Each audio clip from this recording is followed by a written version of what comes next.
Pública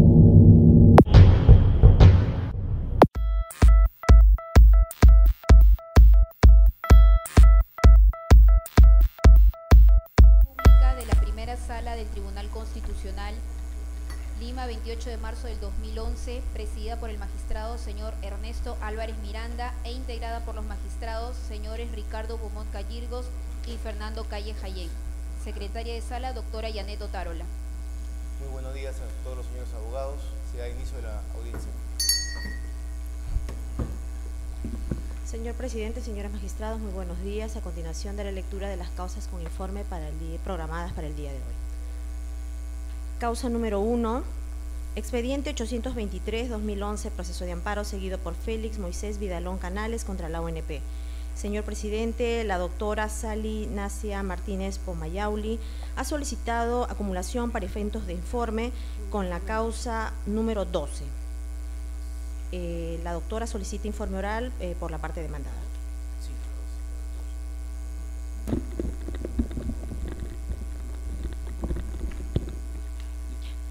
Muy buenos días, señores magistrados.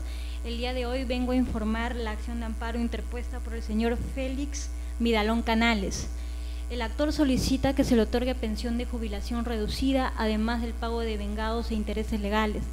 Al momento de contestar la demanda, mi representada realizó 3 observaciones. La primera de ellas es que el actor no cumple con los años de aportación y con la edad requerida por la ley.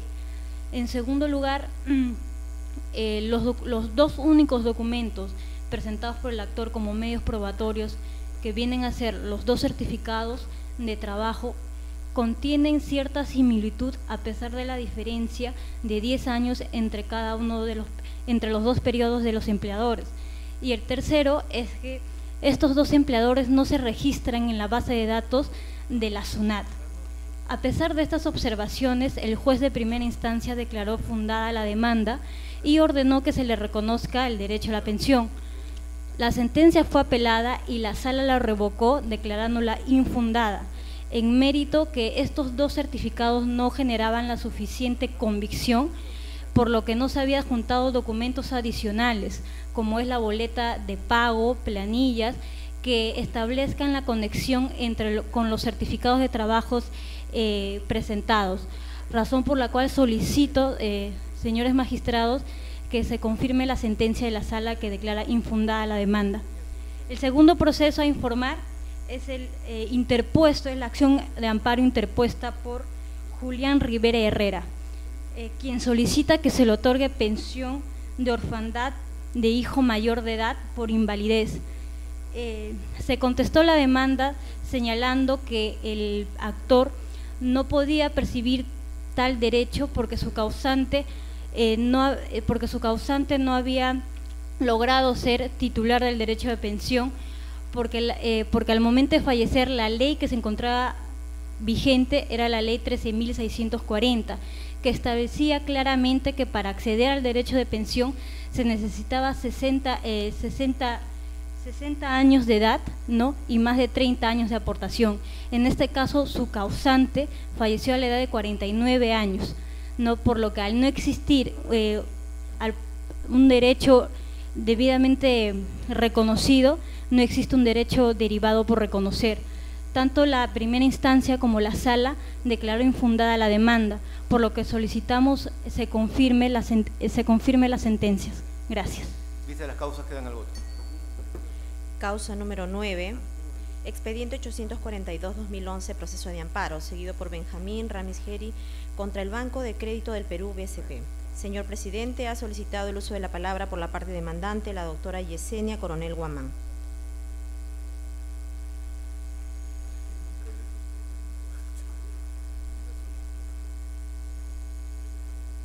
Buenos días, señores magistrados, con el permiso de la sala. El presente caso es un caso de justicia, por el cual pretendemos que esta sala del Tribunal Constitucional ordene al Banco de Crédito cese con su conducta de lesiva de pagar una pensión diminuta bajo el régimen de la Ley 17262, sin la aplicación, la modificación de la Ley 24245. En efecto, En el presente caso, el Banco de Crédito arbitrariamente no aplica los incrementos establecidos al régimen previsional de la Ley 17262 a través de la Ley 24245. Y eso lo vamos a demostrar a través de los hechos. Como el Tribunal Constitucional ya lo estableció en la sentencia 9606, el régimen previsional de la Ley 17262 es un régimen que fue creado en el año de 1946 y que fue cerrado con la publicación del Decreto Ley 19990. Es por ello que en el año de 1975 se incorporó a don Benjamín Ramis Gerí a este sistema, y en dicha fecha, en el año de 1975, se calculó el monto de su pensión complementaria. Sin embargo, como en dicha fecha don Benjamín Ramis no cesó en sus labores, esta pensión se mantuvo suspendida hasta el año de 1983, fecha en la cual cesó. Se debe precisar que en este régimen previsional no existía incrementos. Es por ello que cuando en el año de 1975 se calcula su pensión en 36.000 soles oro, dicha pensión se otorga en el año de 1983 en la misma cantidad. En el año de 1983, don Benjamín Ramis cesó y en dicha fecha se le paga su pensión. Luego de ello, en el año de 1985 se publica en la Ley 24245. Esta ley no es un nuevo sistema previsional, simplemente dice dos cosas principales. La primera, reabre el sistema de la Ley 17262 que había sido cerrado en el año 75, y dos, incrementa el monto de las pensiones. Se debe señalar que esta norma, cuando incrementa el monto de las pensiones, no hace diferencias, no señala que van a ser para los nuevos pensionistas, lo que señala es que el incremento va a ser para todos los pensionistas que forman parte de este sistema previsional. O sea, efectivamente, tratándose de derechos constitucionales, la interpretación a esta norma debe ser amplia y no restrictiva. ¿Qué señaló la sentencia de primera instancia? La sentencia de primera instancia amparó nuestra pretensión, otorgó la aplicación de la norma 24245 a don Benjamín Ramis Gerí, considerando algo que ya el tribunal lo ha dicho, y como lo señalaré más adelante, que la 17262 y la 24245 forman un único sistema previsional y que es aplicable no solo a los pensionistas que se incorporen después de la vigencia de la 24245, sino a total de pensionistas. Sin embargo, la sala de segunda instancia, sin mayor análisis, lo único que señala es, como la Ley 24245 se publicó en el año de 1985 y don Benjamín Ramis cesó en el año de 1983, esta norma no le es aplicable. El Tribunal Constitucional ya resolvió un caso similar a este, en la sentencia 9606 del 2005. En este caso, lo que el Tribunal Constitucional señala algo muy importante y a través del cual muchos casos se ha venido resolviendo en el Poder Judicial. Sin embargo, en este particularmente, arbitrariamente, no hemos tenido una decisión favorable en segunda instancia. ¿Qué es lo que dice el Tribunal Constitucional? El Tribunal Constitucional señala que ambas normas… Para que concluya, señorita. 3 minutos. ¿Qué es lo que señala el Tribunal Constitucional? El Tribunal Constitucional en esta sentencia señala… Para redondear la idea, ya su tiempo concluido. Un minuto, por favor. Si ha mencionado la sentencia, es suficiente para nosotros, o sea, no es necesario que nos reitere los argumentos. En todo caso, para que pueda redondear y a través de las preguntas de los magistrados, ¿no es cierto? Bien, perfecto. Gracias, presidente. Señorita abogada, ¿en qué año se dictó la 17262? En el año de 1900, es un sistema previsional que se inició en el año de 1946. Me da la impresión que tiene usted un error, Discúlpeme, doctor, de acuerdo a la sentencia 96-06, este sistema previsional, este fondo fue iniciado en el año 1946. Esto se inició y tuvo diferentes variaciones en el tiempo, ¿no? El mismo Tribunal Constitucional en esta sentencia señala que este régimen se inicia en el año de 1946 y se cierra con la publicación de la ley, del decreto ley 19.990. Le digo que debe haber un error, que vamos a verificarlo, porque ¿usted sabe cuándo se dictó la ley número 1? ¿No? Bueno, calculo que hace muchos años. Sí, no hace sé. muchos años, no sabe cuándo, ¿no? Se dictó No. en 1904, el 20 de octubre. Y entonces los abogados y las abogadas, por la numeración de las leyes, sabemos cuándo se han dictado. Entonces la 17.262 debe haberse dictado en el año 68, porque el estatuto del gobierno revolucionario de la Fuerza Armada era 17.063 y la última que había firmado el arquitecto Belaúnde antes de ser despojado, 17.062. Entonces 17.262, año 68 o 69. Por eso me llamó la atención cuando usted nos habla de un régimen del año 46. En el año 46, dispénseme, en el año 46, la ley que estaba dictándose debe ser la 80 o 90, 9,000 y pico. El presidente Odría, cuando fue dictador en el año 49, dictó la ley 10.908, que es el régimen de participación de las utilidades de los trabajadores en las empresas. Entonces, yo digo, ¿cómo 17.262 en el año 46? 17.262 es año 68, 69. Ahora, ese es un tema, ¿ok? Hay que chequearlo. El otro tema es, claro, el banco de crédito no quiere reconocer a su cliente las bonificaciones de la 24.245, porque su cliente, su patrocinado cesó en el 83, y esta 24.245 es del 85, ¿no es cierto? Es lo que usted nos ha dicho. Sí. Estoy atento y le estaba escuchando. Sí. Ya se dio cuenta usted que le llevo al hilo todo lo que usted está hablando. Bueno, pero el Banco de Crédito parecería que está equivocado, porque una cosa es cuando cesa uno, que su cliente cesó en el 83, y otra cosa es cuando el régimen de la 24.245 establece un sistema de bonificaciones para los que pudieran haber cesado antes o después. ¿Así es la defensa? Sí. Así es la esa defensa. Muy bien, entonces solamente lo que estamos por chequear es la 17.262, ¿cuándo se dictó? ¿Usted tiene el título de esa ley 17.262? ¿Cómo se llama esa ley? La 17.262 es la ley que crea el Fondo Especial de Jubilación de Empleados Particulares. Sí, eso se llama FEGEP. Sí. Sí. Esa Ahora es. sí, 17.262. Sí, pero ese es 17. años 60 y tantos, ¿ah? Sí, doctor. Ya. O sea, sí, usted tiene toda la razón. Bien, entonces vamos a chequearlo, Sí, no se preocupe, doctor. pero ya entendí cuál es el fondo, y es sencillamente que no le están negando a su patrocinado las bonificaciones, porque él cesó en el 83, siendo el caso que la 24.245 es del 85. Es del 85. Ese es todo el tema. Ese es el tema, doctor. Muy bien, muchas gracias, presidente. Ya, muchas gracias. Vista la causa, queda el voto. Causa número 14, expediente 859-2011, proceso de amparo, seguido por Manuel Edgardo Rodríguez Querevalú contra la ONP y otros. Señor presidente, ha solicitado el uso de la palabra por la parte demandada el doctor Juan Carlos Rojas Vargas.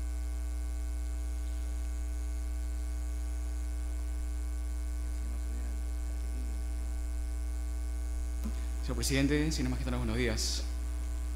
En la presente causa, de manera concreta, versa sobre una acción de garantía contra una sentencia judicial.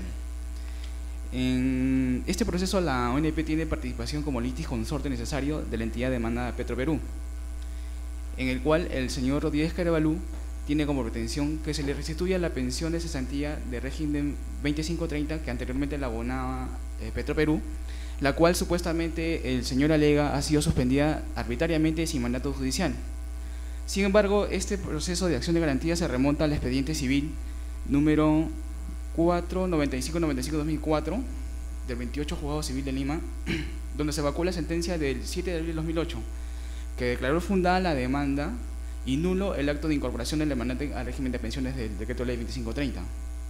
Dicha sentencia trae como efecto inmediato que se suspenda el goce de la pensión de cesantía de dicho régimen.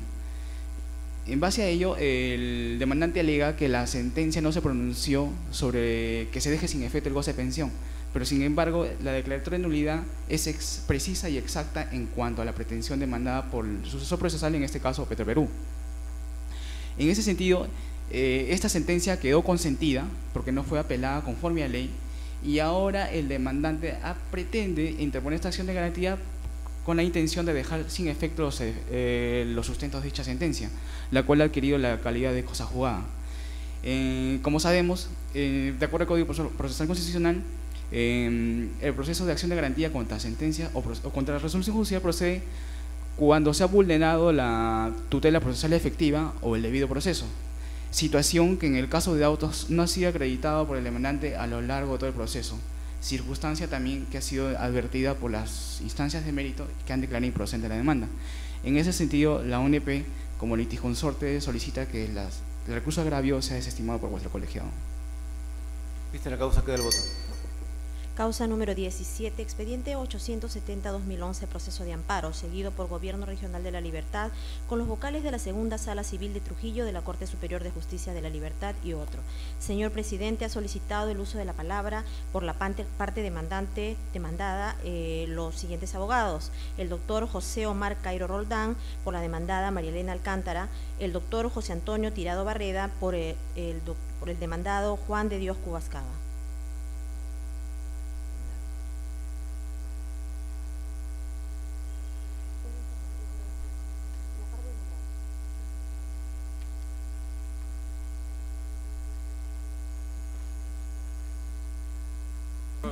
Presidente, señores vocales, vengo a exponer los fundamentos por los cuales solicitamos que se declare infundado el recurso de agravio constitucional interpuesto por el Gobierno Regional. En primer lugar, llamando la atención sobre un hecho que es notable. Quien ha interpuesto el recurso de agravio constitucional tiene tan poca confianza en la solidez de su recurso que no ha venido a informar, y eso es sintomático de que nosotros tenemos la razón por los motivos que voy a exponer a continuación. Este es un proceso de amparo que se inició por la demanda interpuesta por el Gobierno Regional. Su petitorio es la nulidad de la sentencia del 31 de agosto de 2006, expedida por mi patrocinada como integrante de la Segunda Sala de la Libertad, en un proceso de amparo que declaró fundada la demanda del señor Juan de Dios Cubas. Brevemente voy a hablar de los antecedentes de este proceso, porque hay dos amparos que le preceden, y voy a decir cómo se llega a estos dos amparos, y fruto del segundo amparo es la sentencia en materia de litis. ¿Cómo se llega al primer amparo?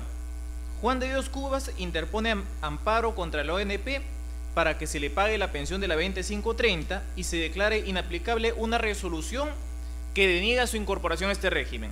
Este proceso tiene 3 grados y termina con una sentencia del TC que dice lo siguiente: improcedente la demanda. Y esta sentencia es del 21 de agosto del 2002. Quiero que aprecien dos cosas de esta sentencia. Primero, que dice improcedente, o sea, no se pronuncia sobre el fondo.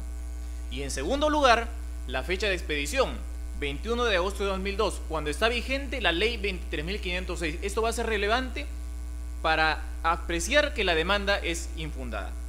El segundo amparo, que es el que da lugar a la sentencia en materia de litis, ¿cómo surge? El señor Cubas, en octubre del 2003, pide su pensión de cesantía y por resolución gerencial 12 de 2004 se ordena su incorporación a la 2530. Después se le cesa y se le reconoce el tiempo de servicio de 29 años y por consiguiente el pago de la pensión. Sin embargo, posteriormente a eso, el Gobierno Regional expide la Resolución Ejecutiva Regional 432-2004 y declara la nulidad de oficio de la Resolución 12-2004 que incorpora al señor Cubas. Contra esa Resolución 432 es que se inicia el segundo amparo, donde va a aparecer la sentencia en materia de litis. Y este segundo amparo lo inicia el señor Cubas contra la Resolución 432 diciendo que es inconstitucional, le afecta a sus derechos constitucionales esta resolución que anula de oficio su incorporación a la 2530. Esta sentencia termina con este proceso de amparo segundo culmina con la sentencia de segundo grado que declara fundada la demanda y que ha sido cuestionada en este proceso de amparo. Por dos razones, dice el gobierno regional: porque afecta a la cosa juzgada y porque no está motivada. A continuación voy a explicar cómo ambas cosas son absolutamente falsas y de repente, temiendo que eso quede claro frente a sí, es que el gobierno regional no ha venido. Pero vamos a tratar de decirlo de la manera más prudente. ¿Por qué no afecta a la cosa juzgada? Primero, porque la cosa juzgada conlleva que haya una resolución que se haya pronunciado sobre el fondo, res judicata, cosa juzgada, y la resolución del TC del primer amparo no se pronunció sobre el fondo. Digo, improcedente la demanda. Es más, lo hizo confirmando una sentencia de segundo grado que decía que esa materia no podía ser vista en amparo porque había que actuar pruebas, o sea, no se pronunció sobre el fondo. De acuerdo, más allá que hizo un comentario el TC en esa época, del 2002, donde decía que los años se habían cumplido, pero un comentario absolutamente impertinente, porque dijo improcedente y confirmó una sentencia de segundo grado que decía: no hay estación probatoria, esto no es materia de amparo. Y en segundo lugar, porque esta es una decisión, la del TC, la del 2002, aquella que el procurador dice que se ha afectado su valor de cosa juzgada con la sentencia sublitis, es una resolución que se pidió bajo la vigencia de la ley 23.506. ¿Qué decía la ley 23.506? Decía que solamente tienen valor de cosa juzgada las resoluciones estimatorias, y esta es una desestimatoria, no tiene valor de cosa juzgada. El artículo 8 decía que solo tienen valor de cosa juzgada las sentencias favorables al recurrente, y esta sentencia de 2002 es desfavorable, así que ni se pronunció sobre el fondo, por lo cual no tiene valor de cosa juzgada, y tampoco lo tiene porque no es favorable. Por esa razón es que esta demanda es absolutamente infundada, porque la sentencia sublitis no afecta el valor de cosa juzgada y tiene una motivación suficiente que ustedes la van a poder apreciar en su contenido. Entonces, creo que, siendo tan clara la infundabilidad de la demanda, el gobierno regional, simplemente por una cuestión de trámite, ha interpuesto el recurso de agravio y no ha venido a sustentarlo. Eso es todo.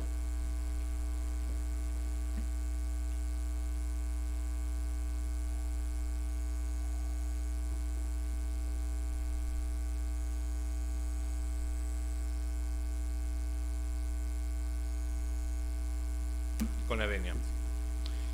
Voy a limitarme a hacer algunas precisiones respecto de los fundamentos que aseguran la infundabilidad de la demanda que interpuso en su oportunidad el gobierno regional, y voy a remitirme al texto expreso del recurso de agravio constitucional que viene alargando innecesariamente la presente discusión. ¿Cuáles son los dos fundamentos que señala el gobierno regional en su recurso de agravio constitucional? Son dos. En primer lugar, en el fundamento cuarto, página 5 de su escrito, referido a el análisis de la declaración de improcedencia que ocurrió, como se señaló en el comentario anterior, en una sentencia del Tribunal Constitucional del año 2002. Sobre ello ratifico y me adscribo a lo expuesto anteriormente. Y el segundo argumento que señala el gobierno regional es que el agravio, cito textualmente página séptima de su escrito, señala lo siguiente: el agravio causado es de naturaleza procesal debido a que el colegiado no ha analizado correctamente las pruebas ni aplicado correctamente las normas antes señaladas. Sobre esto nos remitimos a los siguientes fundamentos.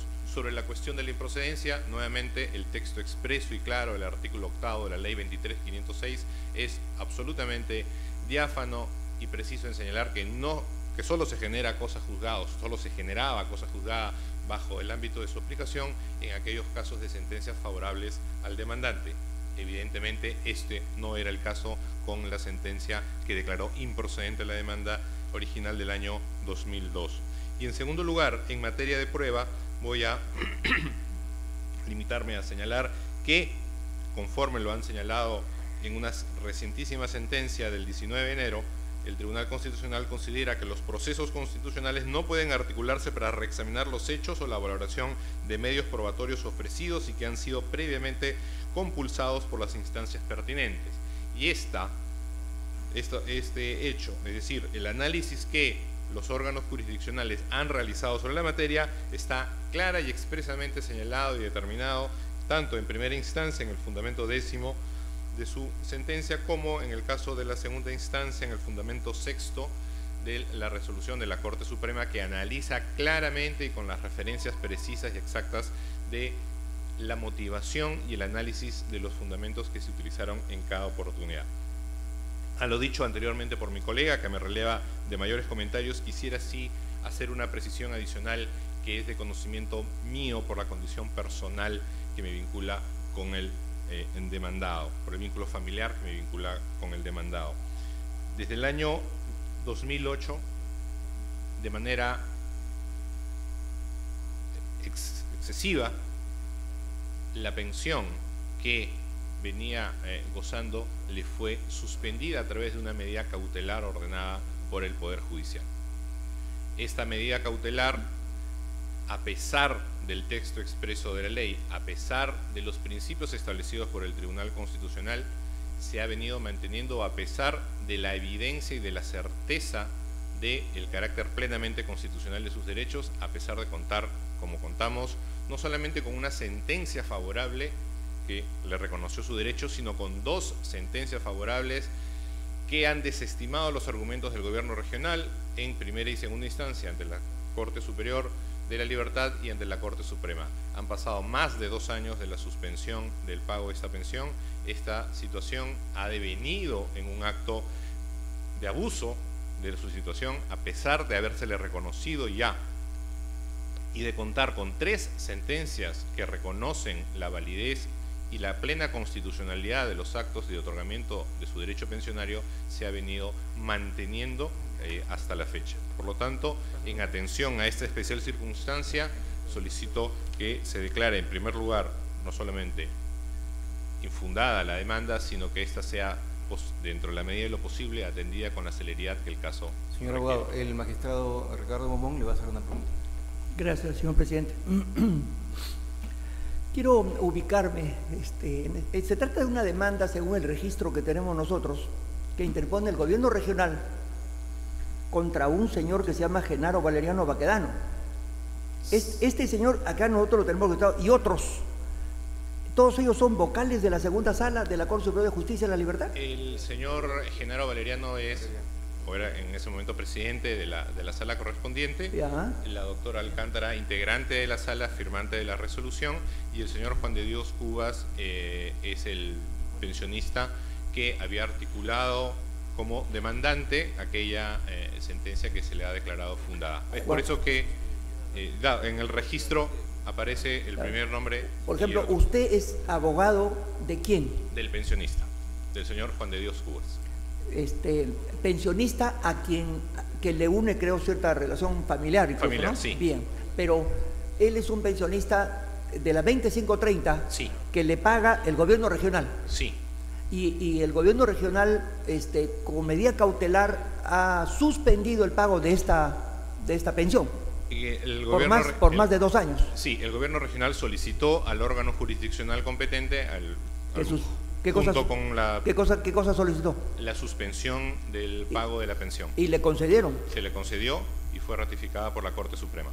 Pero usted nos viene a pedir ahora que se declare infundada esa medida cautelar, o sea, que se suspenda la suspensión, que se levante la suspensión. Así es, claro, digamos. Para que le paguen su pensión a este señor. Como consecuencia de los argumentos que hemos expuesto, consideramos que este tribunal... Entonces usted viene a ser demandante. Usted está demandando al gobierno regional para que el gobierno regional le pague a su patrocinado la pensión. No, es así, ¿no? Bueno, Tengo que ubicarme. lo que termina ocurriendo, No, señor, sí. en un proceso de esta naturaleza en la cual es uno de Porque usted impugnación de demanda una a la resolución, sala, usted demanda a los magistrados de la sala. solicitamos que declaren infundada la demanda interpuesta por el gobierno regional que Ya. pretende declarar nula la sentencia judicial de reconocimiento de derecho pensionario. Claro. Sí. Pero en ese orden de ideas, Y en ese orden de ideas usted es demandante. solicitamos también que, dado el transcurrir del tiempo de este proceso y el daño que se ha venido ocasionando, en la medida de lo posible, se pronuncien a la brevedad que sus recargadas labores le permitan, de tal manera que se restituya la situación. ¿Usted quiere hablar, original. doctor? Gracias, doctor. Haga la precisión para... Muy brevemente, señor Pumón, con todo el respeto que ustedes se merecen. La demanda es interpuesta por el gobierno regional. Correcto. Es interpuesta contra la sala. Así que es. expide la sentencia de segundo grado declarando fundada la demanda del señor Cubas, ¿de acuerdo? Contra los vocales. El señor Cubas es litisconsorte pasivo, o sea, él no es demandante en este caso, él defiende la sentencia de la segunda sala, ¿de acuerdo? Que la sentencia de la segunda sala que le da la razón, ¿de acuerdo? Entonces, por eso él no es demandante en este caso. Él viene, así como yo, viene a pedir que se declare infundada la demanda interpuesta por el gobierno regional contra la sentencia del 21 de enero del 2006. Y ambos decimos que esta sentencia del 21 de enero de 2006 no afecta a la cosa juzgada. Por las dos razones que ya antes lo mencionó. Exactamente. Claro, declaró improcedente y no le fue favorable. O sea, no le fue favorable en el 2002, que era la que terminó. Entonces, o sea, mi colega no es, el señor Cubas no es demandante, y yo no soy demandante. El único demandante es el que no ha venido, que es el gobierno regional, probablemente convencido de la debilidad de sus argumentos. ¿Usted es abogado de quién? De la doctora María Elena Alcántara, que es una de las magistradas. De una de las magistradas que ha hecho la sentencia, cuya solidez jurídica venimos a defender. Bien, ok, muchas gracias. Vista la causa, queda el voto. Causa número 18, expediente 874-2011, proceso de amparo seguido por Nicolás Camposano Romero contra la ONP. Señor presidente, el doctor Juan Carlos Rojas Vargas, por la parte demandada, solicita acumulación para efectos de informe con la causa número 37.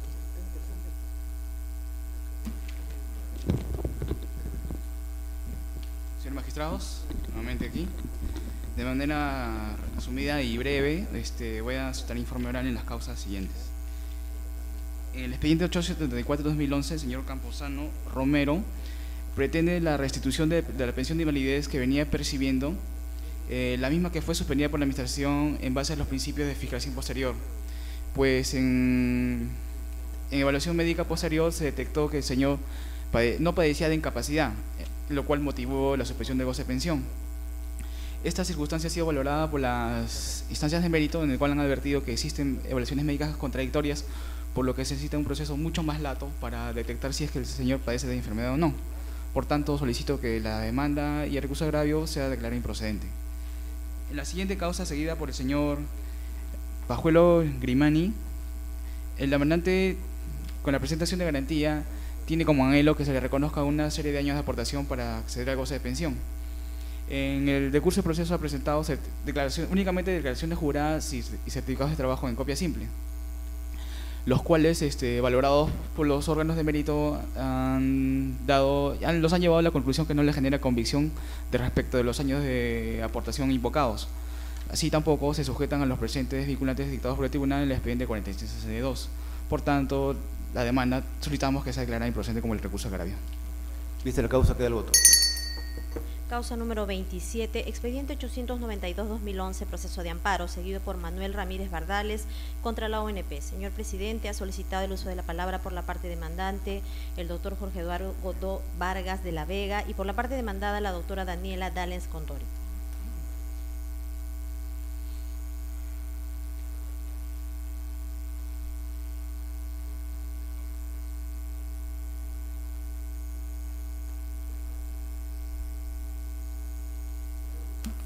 Señor presidente, señores de la sala, el presente proceso de amparo tiene por objeto que se le reconozca a mi patrocinado la totalidad de años de aportaciones al Sistema Nacional de Pensiones, esto es los 45 años de aportaciones. Asimismo, también solicitamos se le reconozca la bonificación complementaria equivalente al 20% de la remuneración de referencia, FEJEP, Fondo Especial de Jubilados y Empleados Particulares.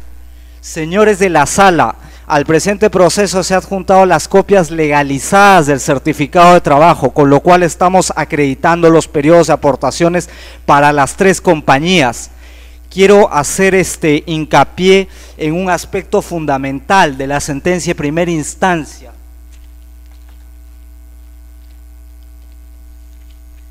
Señores de la sala, en la sentencia de primera instancia, el juez señala textualmente que conforme al informe inspectivo se consideró 3 meses de aportaciones en 1962, así como la totalidad de los años subsiguientes hasta 1969, en que se reconocieron 8 meses. Señores de la sala, la sentencia expedida por la cuarta sala civil,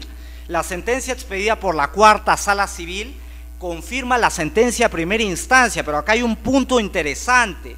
En lo que respecta a la empresa Brown Boveri del Perú, donde mi patrocinado ha acreditado 17 años de aportaciones, ojo, solo se le está reconociendo en la resolución de jubilación 28 años de aportaciones.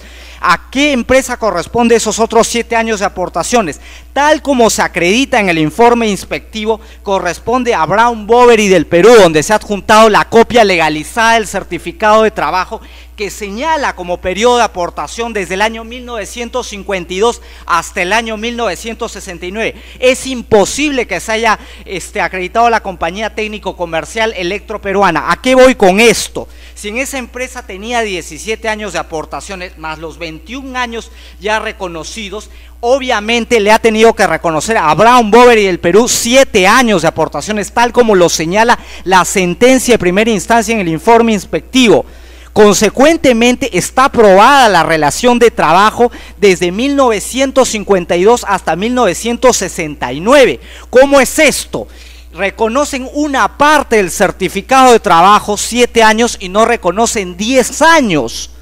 Que yo sepa, la sentencia del Tribunal Constitucional recaída en el expediente 4762-2007 señala las reglas para acreditar periodos de aportaciones. A la presente se ha adjuntado el certificado de trabajo y la liquidación de beneficios sociales. Si el informe inspectivo en su momento le reconoció 7 años, quiere decir que se está acreditando la relación laboral. El trabajador no tiene la obligación de acreditar los periodos de retenciones. De acuerdo a la 4762, sabemos que el decreto ley 19990 parte de la premisa de que el empleador actúa como agente de retención. Obviamente tiene que abonar al seguro esos aportes retenidos debido a la posición de desventaja que ocupa el trabajador y al rol de inacción.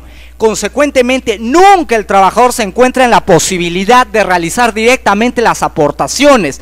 O sea, en el informe inspectivo se le reconoce 7 y no se le reconoce 10 años. Señores, sabemos que en esa época la Oficina de Normalización Previsional no reconocía los años de aportaciones antes de octubre de 1962. No olvidemos que, de acuerdo a la ley 13724, la Oficina de Normalización Previsional aducía como argumento que los empleadores recién empiezan a cotizar a partir de octubre de 1962, lo cual ya ha sido desestimado por sentencias del Tribunal Constitucional.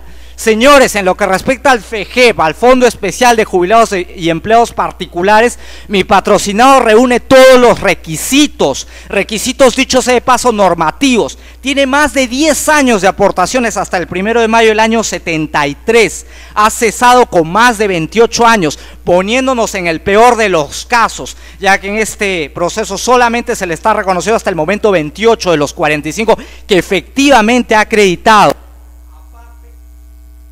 Tiempo concluido, se puede culminar, redondear la idea. Quisiera entonces dejar sentado que de ese certificado de trabajo donde la misma demandada le ha reconocido 7 años, ¿por qué no le reconoce los otros 10 años? Está acreditada la relación laboral. Se está desconociendo 10 años más los 6 años de la anterior compañía, y da la casualidad que justo es antes de octubre de 1962. En lo que respecta a FEGEP, discúlpeme, quiero concluir. Ya ha sido reiterativo, podemos escuchar a la otra parte porque ya conocemos los argumentos.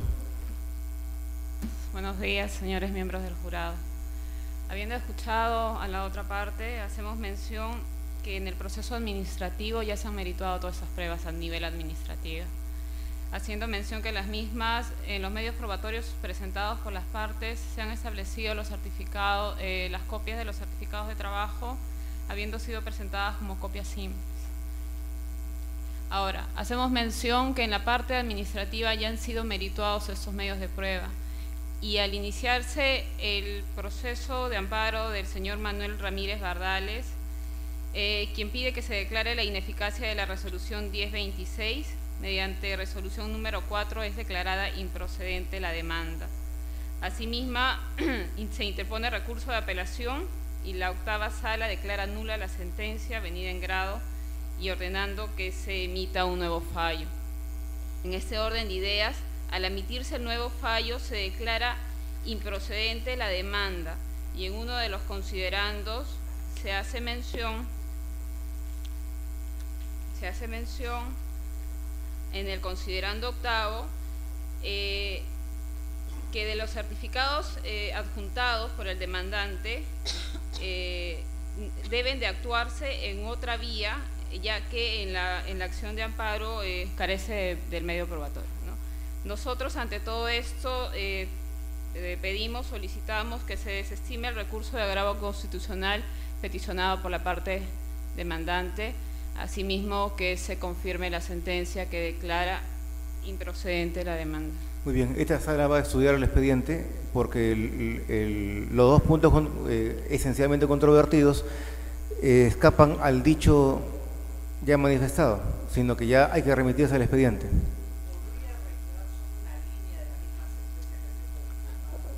Está muy claro, sus dos puntos esenciales están muy claros y tenemos que remitirlos al expediente. O sea.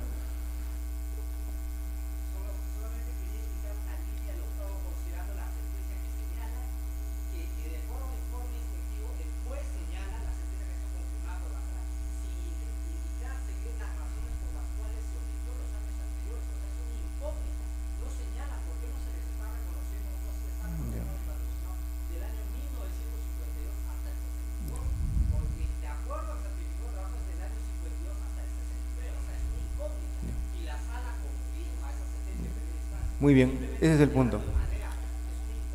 Muy bien, vista la causa, queda el voto.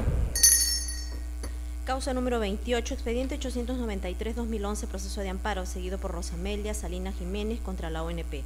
Señor presidente, ha solicitado informe oral por la parte demandada la doctora Daniela Danens Condori, quien solicita acumulación de informes para efectos de informe con la causa número 38. Miembros del jurado, muy buenas tardes. En el presente proceso, la señora Rosamelia Salinas Jiménez interpone acción de amparo a fin de que se declare la inaplicabilidad de la resolución administrativa 2663-2008 y que se aplique la misma bajo los alcances de la ley 23.908. Mediante resolución número 4 se declara infundada la demanda, ya que la demandante percibe una pensión equivalente a 415.12 céntimos, que es mayor a la pensión mínima establecida por la ley 23.908, que es de 405 nuevos soles. El 4 de septiembre, la demandante interpone recurso de apelación, la misma que es confirmada, que declara infundada la demanda. Asimismo, interpone el recurso de agravio constitucional, para lo cual solicitamos que sea desestimada la misma y que se confirme la sentencia que declara infundada la demanda. Muy bien. Vista la causa, queda el voto. Causa número 29, expediente 894-2011, proceso de amparo, seguido por el Sindicato de Trabajadores de la empresa Starprint S.A., contra la empresa Starprint S.A. y otro. Señor presidente, ha solicitado informe oral para el doctor Michael Javier Roca Soto por la parte demandante.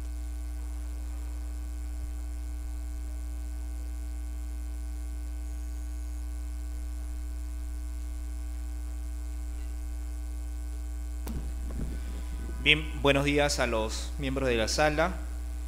En el presente caso vengo por la parte demandante del sindicato, quien solicita que se repongan a los trabajadores sindicalizados precisamente por haber sido despedidos arbitrariamente.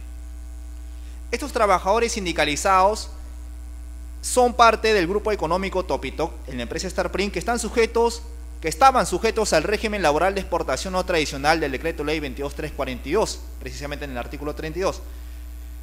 Y venían siendo renovados sus contratos, ¿no?, cuando en el año 2008, con fecha 28 de febrero del 2008, el Ministerio de Trabajo, mediante un informe de actuaciones inspectivas, declara que dichos contratos de trabajo de los trabajadores que estaban sujetos a este régimen laboral se encontraban desnaturalizados, por cuanto la empresa Starprint, miembro del grupo económico Topitoc, no había justificado en un lapso de tiempo la orden de pedido que debía que era la causa fundamental para que se contraten a plazo fijo dentro de este régimen laboral.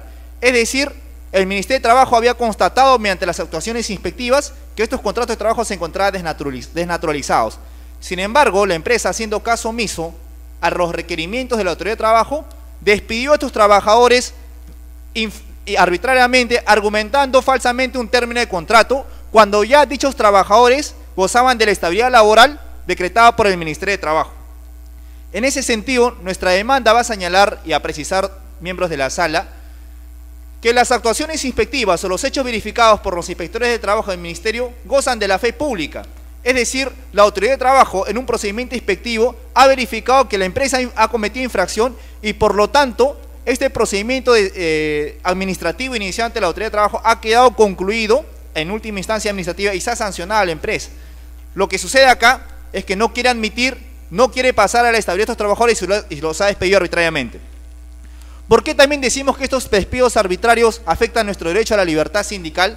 Precisamente porque este sindicato de trabajadores en la actualidad se encuentra totalmente liquidado porque todos sus afiliados, y entre los cuales se encuentran dirigentes sindicales en este proceso de amparo, han sido despedidos en la actualidad, a pesar de que ya gozan de la estabilidad laboral decretada por el Ministerio de Trabajo.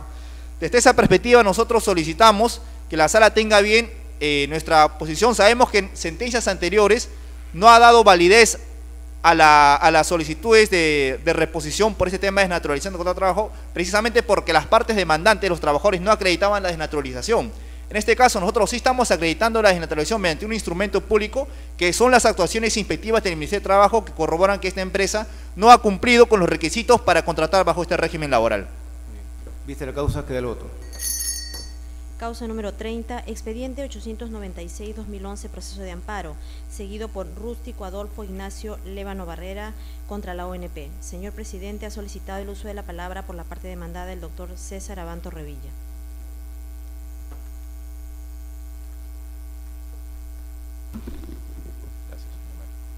Señor presidente, señores magistrados, si me permite una pequeña precisión con relación al segundo informe y la duda del doctor Beaumont con relación a la precisión temporal de la FEGEP. Si bien es cierto, el FEGEP data de finales de los años 60, la base sobre la cual se dicta la FEGEP como fondo especial fue la ley de comercio, la ley de jubilación de los empleados de banca y comercio de finales de los 50, la 1024. De ahí justamente la razón por la cual esta sentencia del tribunal sobre el caso de un trabajador del Interbank sobre FEGEP hace algunos años hace referencia a, digamos, la génesis de la 1712 a finales de los 50. Hecha esta precisión, me remito al caso de autos. En este caso, el señor Lévano Barrera está solicitando el reconocimiento de 32 años de aportaciones. A nivel administrativo, luego de efectuar todas las inspecciones correspondientes a los 4 empleadores para los cuales laboró desde el año 1958 hacia 1990, a saber, Fondo Buenos Aires, Pasablanca Ingenieros, Factoría Yoni y Autoservicios y Alineamientos, únicamente se reconocieron 10 de los 32 años de aportaciones. En autos, el demandante ha acompañado fichas de inscripción en la Caja Nacional de Seguro Social del Empleado y del Obrero, ha acompañado también una declaración jurada y asimismo un certificado de trabajo respecto de Autoservicios y Alineamientos, que es la empresa para la cual laboró más tiempo, desde el año 69 hasta el año 90, es decir, prácticamente 21 años. Y es justamente ese periodo el que está en discusión. En primera instancia, la sentencia fue declarada fundada, pero el mandato del juzgador, que ha sido a su vez confirmado por la Cuarta Sala Civil, es que en la medida que el certificado de trabajo que se presenta no tiene una firma legible, no se consignan los nombres del suscriptor y que efectuados los informes inspectivos y se ha constatado, porque en autos sobre el expediente administrativo fue presentado por mi patrocinado ONP en diciembre del año 2009, se constata que esta empresa ha sido disuelta en el año 93. Entonces lo que dice el juzgado es, y confirma la sala, se tienen que efectuar los medios por parte de la ONP para agotar la aclaración respecto de estos años de aportación, que se investigue con relación a la empresa, su disolución, su liquidación, y que en todo caso se trate de ubicar la documentación. Pero que en todo caso, al tratarse de una situación de carácter probatorio, esto no puede ser discutido en un proceso de amparo, sino en un proceso contencioso. Ese mismo criterio ha tenido la sala, es decir, declaran fundada la demanda, pero el mandato es en ese sentido, que se agote, repito, las inspecciones, que se agote los medios probatorios que permitan dar con la claridad respecto de estos años de aportación. El demandante cuestiona ese criterio, pese, repito, a que ha sido declarada fundada su demanda, y alega que lo que corresponde acá es reconocer sus años de aportación única y exclusivamente en base al certificado de trabajo. Como bien conoce este tribunal, en base al mismo criterio que ha sido citado ya reiteradas veces el día de hoy y otros días, el caso Tarazona, un certificado de trabajo es un documento insuficiente para acreditar aportaciones, requiere elementos complementarios, y en este caso eso no se ha dado. Repito, el criterio del juzgador y de la sala es que se recurra otra vía y creemos que ese es el criterio adecuado. Muchas gracias. Vista la causa, queda el voto. Causa número 33, expediente 908-2011, proceso de amparo, seguido por Lucio Titica Cagua contra la ONP. Señor presidente, ha solicitado el uso de la palabra por la parte demandada la doctora Claudia Gabriela Monzón Díaz.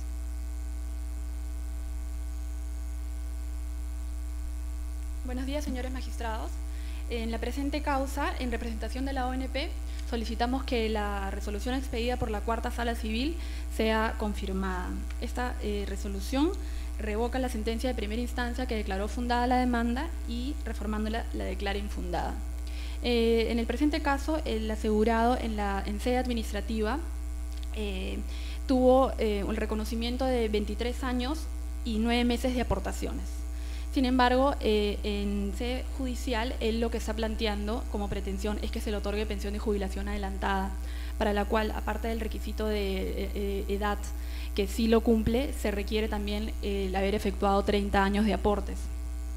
Sin embargo, estos aportes no fueron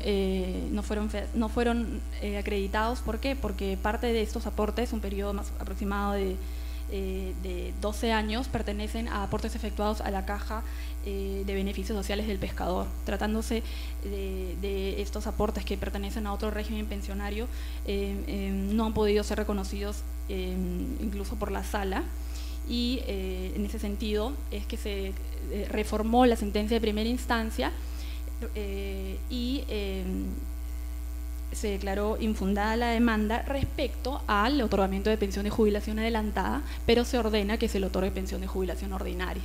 En ese sentido, en representación de la ONP, repito nuestra posición de que solicitamos que se confirme la resolución expedida por la Sala.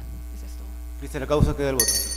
Señor presidente, doy cuenta a usted que en las demás causas programadas para el día de hoy no hay informes orales, las cuales solicito a usted dejarlas igualmente al voto. Se tienen por vistas, quedan al voto.